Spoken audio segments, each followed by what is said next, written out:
Баягы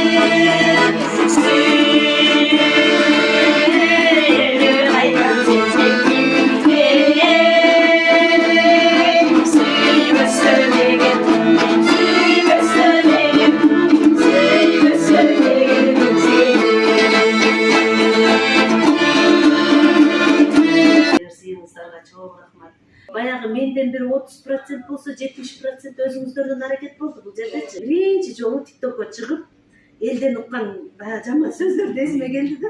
Кандай комузун көтөрүп алып, тынбайт, өз деле комузду черте албайт, ушуга окшогон сөздөрдү укканда.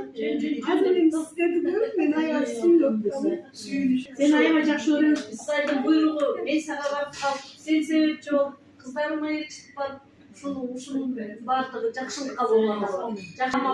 Кандай гана сөздөрдү уктум бул комуздун аркасында. Bizde çok anlatmışlar,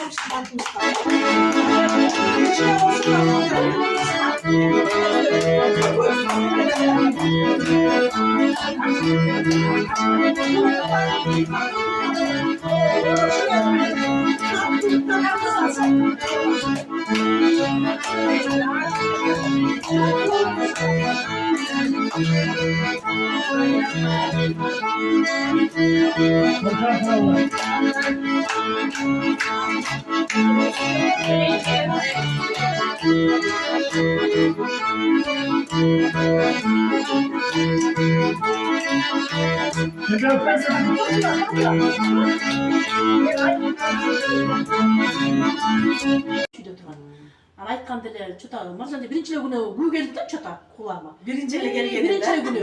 Мондай бүгүн четип келдим десем, болуп турбайбы эже? Барам деп сразу. Ошентип эле бардык. Анан биринчи кыйын болду.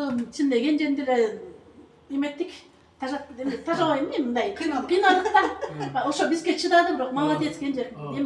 Эмеси жакшы экен, күчтүү экен. Настоящий педагог. Дана педагог экен. Бизге эметип ошондой да болбой ушинтип атып үйрөтүп атты. Анан биз үчөөбүз барганчы бирибизге атаандаштык болуп, мен жакшы үйрөндүк да.